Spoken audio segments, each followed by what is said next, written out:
सामने आया है। उन्होंने कहा है कि आज हम सभी समाजवादी लोग जनेश्वर मिश्र को याद कर रहे हैं। जनेश्वर जी की जीवन भर गरीबों, पिछड़ों, दलितों और जिनका जीवन अभावों में बीता, उनके लिए संघर्ष करते रहे, सदैव समाजवादी आंदोलन को आगे बढ़ाया। इसी बीच अयोध्या में भगवान रामलला की प्राण प्रतिष्ठा को लेकर पहली प्रतिक्रिया अखिलेश यादव ने दी है।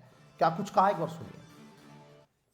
जनेश्वर मिश्र जी गरीब, पिछड़े, दलित और जिनका जीवन अभाव में रहा, उनके लिए संघर्ष करते रहे। गरीब को कैसे सम्मान मिले,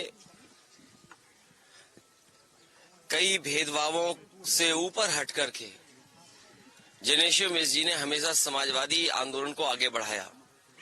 समाजवादी विचारधारा को आगे बढ़ा करके न केवल हम समाजवादियों को विरासत में समाजवादी आंदोलन दिया है, बल्कि देश के खुशहाली के रास्ते के लिए भी उन्होंने हमेशा समाजवादियों को आगे बढ़ने के लिए और कैसे आगे बढ़े समाजवादी आंदोलन, उसके लिए हमेशा प्रयास करते रहे। जनेश्वर मिश्र जी को हम याद करते हैं। उनके नाम से ये बना हुआ पार्क आने वाली पीढ़ी हमेशा प्रेरणा लेती रहेगी।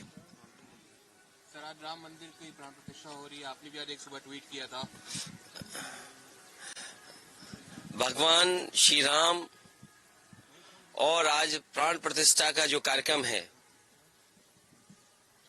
जो मूर्ति पत्थर की थी, आज उसके अंदर प्राण प्रस्थान के बाद वो भगवान का रूप ले लेगी और जितने भी उनके मानने वाले लोग हैं श्री राम, वो जो रास्ता भगवान श्री राम ने दिखाया,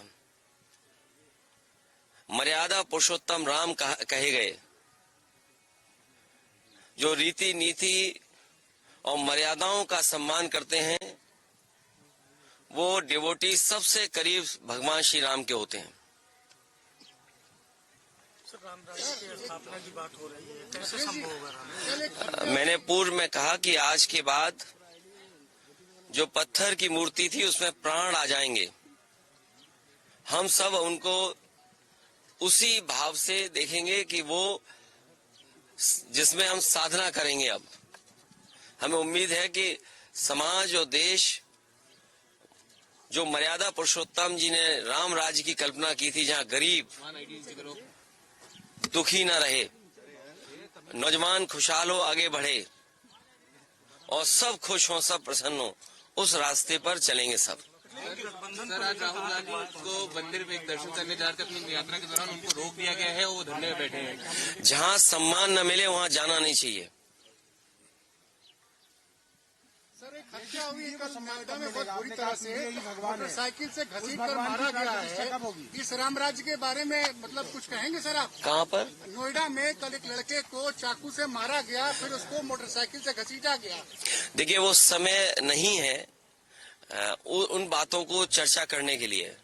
ये समय नहीं है कि हम उन बातों पर चर्चा करें, लेकिन घटनाएं पूरे उत्तर प्रदेश में जगह जगह हो रही हैं और कई मौकों पर मैंने ये कहा कि जीरो टॉलरेंस की बात करने वालों की कानून व्यवस्था जीरो हो गई है।